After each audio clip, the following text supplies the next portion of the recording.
Hi, everybody. I'm D.Lisa West. I'm a dream doula. I'm Christina Spataro. I'm a psychotherapist and relationship coach. And thanks for being here, Christina. Today, we're going to talk about sounds because what I've been thinking about lately is there's a guy that lives on my block who's had a traumatic brain injury and he wanders Mm, around saying the same word over and over again. And first, mm, I thought that really annoys me. hmm He also has a parrot, one of those big African grays. So he mm. says, nope. And the parrot says, nope. He says, nope. And the parrot says, nope. And he walks around all day saying, nope, nope, nope. And I thought, this is really annoying. Like, I want him to shut up.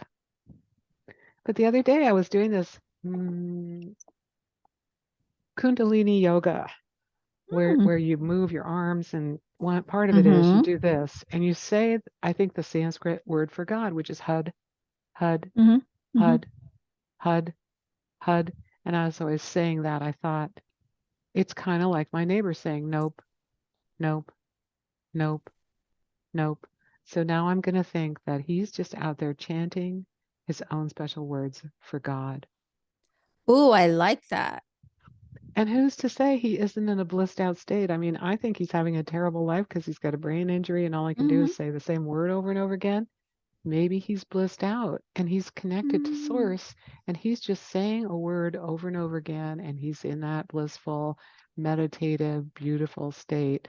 I would rather think that is true than what I thought when I first Yeah, was annoyed by him. that would actually be a lovely thought, wouldn't it? Yeah.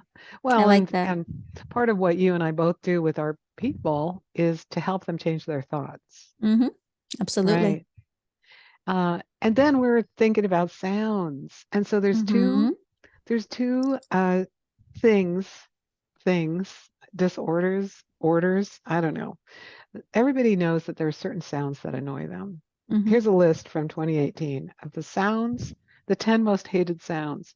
Knife on a bottle, fork on a glass, chalk on a chalkboard, nails on a blackboard, female mm-hmm, scream, angle grinder, brakes on a cycle squealing, etc.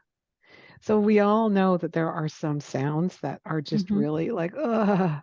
Like I would not want someone to scratch their fingernails down a mm-hmm. blackboard. Ooh. Or even maybe tap them on something. And there's something, you look that up, misophonia, Misophonia. where where there are people that can't handle certain sounds, like, ooh, the Mm-hmm, way they hate the way it sounds when someone is chewing food, uh, or even the sound of their breath going in and out of their mouth. mm-hmm, The sound of typing on a keyboard is mm-hmm, super annoying, or possibly the sound of your pants swishing as you're walking across mm-hmm, the room. And this, I think, is a problem for a lot of people. These sounds that they really, really hate that mm-hmm, include sounds we just make automatically as humans. I mean, mm-hmm. I'm going to swallow and you're going to maybe hear my breath. And when I'm chewing, you might hear me chew. Because I can't eat without chewing Right, or swallowing or opening my exactly. mouth. So, how is it to live with someone who's like, oh, stop chewing? Right. Now, to be Don't do fair, that. to be fair, most people are able to tune out most sounds. So while Yeah. you do have people who are more sensitive to certain auditory stimuli, the majority of the time we do tune out, which is why we can function without being like, oh my God, if I hear that sound again. Obviously, Yeah. certain extreme sounds like construction outside or things like that, you can't really tune out. So the problem is when you do have people that are have these sensitivities, and this is especially for people on the spectrum, they're very sensitive to sounds, to sights, to smells, to textures. So things that a lot of us could maybe tune out can actually get them very upset. Mm. Yeah. So how do you help people deal with that? Do you teach them ways to tune out? Yeah, teach ways to tune out. Also, if you need to remove yourself from the situation, Hmm. like this is where it's really important. Like, because what happens is, especially people on the spectrum, they're getting too much stimuli. And so Right. then it becomes too overwhelming. So, this is where removing yourself, taking out an adult timeout and saying, I just need to get away from this. And also learning to advocate for yourself in that way. Like, just like some people would have like a peanut allergy and I can't eat nuts, you could say to people, especially the people who are close to you, I'm sorry, like that sound, I just need to take a moment, and not to take offense, but it's something that they can't help. Right. So maybe eating with the family is not going to be on It there. it Oh. depends. It depends on the person. You Mhm. know, it depends on their sensitivities. And if it is someone that cares about them, they'll understand that certain things are going to trigger them. Like, I have a dear friend who has a brother who's on the spectrum, and she's, you know, has had gotten used to the what's going to be his triggers, and she's very Right. sensitive to that. And she alerts other people, don't play that or do that. That's going to really trigger him. Oh, right. So she knows what he can handle and what he can't. Exactly.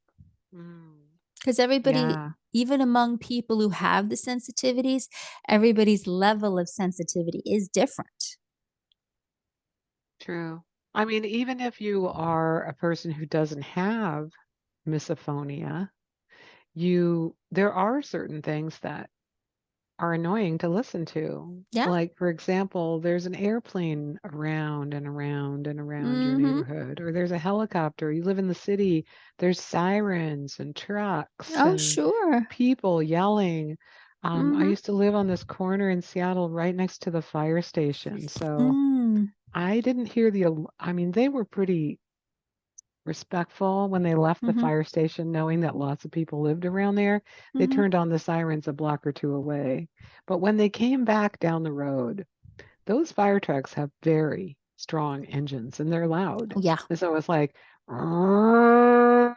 I was Mm-hmm. like, I would wake up in the night and think, could you just shift to the next gear? Like, I know you're almost there, but what? Yeah, What? I know. And so but you also have to be where you are, and Mm-hmm. maybe there's noises. And maybe I mean, there's maybe there's noise. noises of animals or birds. The other day I Mm-hmm. was outside. Now I live in a quiet neighborhood in a different town, and I was sitting outside yesterday, and there were so many birds and squirrels Mm-hmm. squawking and giggling and doing their sounds up in the trees. I thought this Mm-hmm. is like some kind of nature channel that I'm watching on TV, but it's real. It's like, ooh, I wonder what kind of bird that was. I was thinking, oh, that's a crow. Okay, that's a Mm-hmm. squirrel. Ooh, is that an owl? Or is that a mourning dove? What Mm-hmm. is making that ooh ooh sound? So it was really fun to listen to it. And also I thought, well, maybe this is too much. These birds are being very loud. They'll be quiet at nighttime. But is it better, I asked myself, to listen to a nature sound and lots of them? Is it better to listen to a man-made sound? Or is it just a joyful experience to be able to hear? Well, you bring up a good point, because there are people who can't hear who would give anything to hear any sound. But the other thing I was thinking is that whatever sound someone finds pleasing or displeasing, again, can be very individual. I remember I was watching this TV show. I don't want to say, was it Boy Meets World? Because one of the boys, he was from New York City. So he was having a hard time sleeping. So I think they gave him like a tape, with those nature sounds and stuff, was not doing a thing. But they found him the tape with all sounds of New York, like cab horns, sirens, like all the sounds you would hear on New York streets. And he slept like a baby. I love that so much because when I was, yeah, and I heard this once, this may or may not be true. You can tell me your therapist's opinion, is that you're happiest in the climate you lived in when you were 2 years old. I think And that, yeah. you may or may not remember it, but Mm-hmm. that's where you're going to be really happy. And for me, when I was 2 years old, I lived in this house that was one house removed from a busy highway. Mm-hmm. And all night long, as I was going to sleep and sleeping, the sound of trucks going Mm-hmm. by, brrr, It was a truck highway. So, Mm. the diesel trucks going by with the containers on the back, the sound of traffic, and especially the sound of trucks, is relaxing and makes me Mhm. sleepy because that's how I fell asleep as a child. That's how you fell asleep as a child. So I I mean, totally understand that. Sounds of New yes, York City versus yes. birds or Hmm. water. Yeah, It depends on, and you're right about that. And I will put a caveat. A lot depends on what your childhood was like. But if it was fairly true. happy Yeah. and you enjoyed it, there is a certain peace in the familiarity, and it Mm. kind of can make you feel secure, especially if that's what you grew up with. Like I remember, I kind of grew up in the combo because I grew up, you know, in New York City, but just outside the city. So it was like growing up in the Bronx, you sort of had the best of both worlds. You were in the city, but it wasn't as congested as Manhattan. So we had our fair share of traffic. But then you also had the birds and the things. So I am very comfortable with certain bird sounds and certain traffic sounds because, again, this is how I grew up. Yeah. Yeah, the other day I was napping during the day, which first of all, I feel guilty every time I nap during the day, even if I don't have anything planned. I was like, I'm napping during the day. What's wrong with me? Um, that's for another talk. But I heard the sound of a lawnmower. Mm-hmm. And it totally brought me back to childhood. It's Mm-hmm. summertime. I'm taking a nap, and outside for hours, my father would be running the lawnmower, Mm-hmm. filling it up with gas, running it some more, stopping it to empty the basket on the back or whatever. So that sound was soothing to me, just like Mm-hmm. the sound of the trucks going by. There you go. Although I've had people say, "Oh my God, if people would just stop working on their houses on the weekends, I could get some rest." It's like they go out with their leaf blowers and their lawn blowers and their chainsaws and their hammers and all weekend Mm-hmm. long. It's just like working on your house. So, yeah, then there's that. The barking dog at night, Mm-hmm. that's a sound that annoys most people. Of Bark, course. bark, bark, bark, bark, bark. I once found myself halfway to someone's house to complain at 11 p.m. at night, wearing my pajamas. Oh I was like, my. I'm going to go say, don't you know your dog is barking? And I was like, Mm-hmm. halfway there, I was like, oh, honey, just go back, get back in bed. Nobody wants to see you Mm-hmm. knocking on the door in your pajamas at 11 p.m. And yeah, Mm-hmm. yeah, they probably do know that their dog is barking, I wouldn't they? think they do. And they're probably saying, shut up, Fido, why you barking? And all kinds of things. Yeah, exactly. Like, do your business and come back in the house, bark, bark, bark. Mm-hmm. I was like, ah, oh. So the sounds we love and the sounds we hate and the sounds that other Yes. people who are hard of hearing or maybe deaf would love to To hear hear. Absolutely. if There's they could a, only. if they could only hear. I mean, the Yeah. whole idea is that just like with all our senses, sound is powerful. It can bring us back with a memory or bring us back to something special in our lives, or it could annoy us, please us. I Did you ever watch the show? It's called Inside the Actor's Studio, and it was shown on No, I haven't. Bravo. I haven't Okay, seen that. so it's no longer on, but it was really cool. It was hosted for a long time by James Lipton. I want to say he passed away. Very good interviewer. So it was tied to the New School, which is a school in New York, and it was particularly tied to their theater program. So this was a seminar class for their students, but it was televised and you could see it. So they would get all kinds of actors, writers, directors, just artists from all the spectrums. And they had Robin Williams was on there, Jim Carrey, like the list of celebrities. Billy Joel is one of the best interviews on there. He talked about the inspiration behind all his songs. So Meryl Streep made an appearance. It is just really incredible because they were among like theater students. There was a Q&A portion where the students were allowed to ask questions, and these they were so open as they would talk to them. It's just really great bunch of interviews. You can find a lot of them on YouTube. And he would always do an interview at the end with the celebrity who would ask him these series of questions. And he'd go, what word do you hate? What word do you love? What sound or noise do you love? Like it was, I think it was a list of questions by Bernard Trudeau or something like that, who'd made up these questions. And so James Lipton always had them. And it was very interesting when they would ask, what sound do you love? What sound do you hate? What word do you Mm. love? What word do you hate? Sometimes they would say the sound of my child's laughter Oh, or other things. Yeah, that's a very beautiful interesting. question. It's a beautiful question that kind of takes you out of your everyday reality. You have to like really think about it. I suppose you could do that with all of the senses. Oh, you totally could. What thing do you love to see? Yeah, What thing do you love to smell? yeah. What thing do you love to touch? Absolutely. You could do it with all the senses. Oh my gosh. Okay, now I have an idea for the next four future talks. Mm-hmm. So the thing we didn't touch on today, and I'll just talk about it briefly, is there's something called ASMR, Autonomous Sensory Meridian Response. Mm-hmm. And that's the opposite of hating sounds.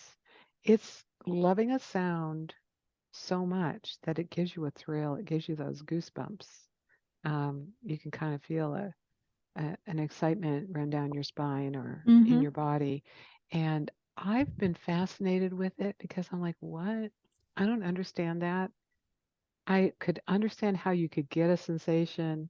My cousin Mm-hmm. used to ask me to comb her arm really lightly. Mm-hmm. So I'd take a comb and just run it over the forearm. Mm-hmm. And she'd say, that feels really good. Would you do that a little bit more? When we were little kids, Mm-hmm. Aw. I would rub a comb across her arm and she'd just be like blissed out. So Mm-hmm. I can see that that kind of sensation made her feel really blissful. And Yeah. so I can understand the idea that a scritchy sound or Mm-hmm. maybe the sound of a comb running over the edge of a book would be pleasing to someone. I don't 100% understand it because that's not my thing. Well, But there have you are ever heard a millions of beautiful piece people. of music? Have you ever heard a Oh, beautiful yeah. piece Yeah, of yeah. music? Mm, And when you've heard it, hasn't it touched you? yes. Same thing. Yes. Okay. You're right. It is the same thing. And it's just like it's gone down to you don't need to hear the beautiful piece of music. It could just be a sound. Yeah. And they can go into that zone with it. Mm-hmm. So apparently there's lots of ASMR recordings online. You can go listen to one to fall asleep to, Mm-hmm. listen to one to soothe your Mm-hmm. anxiety.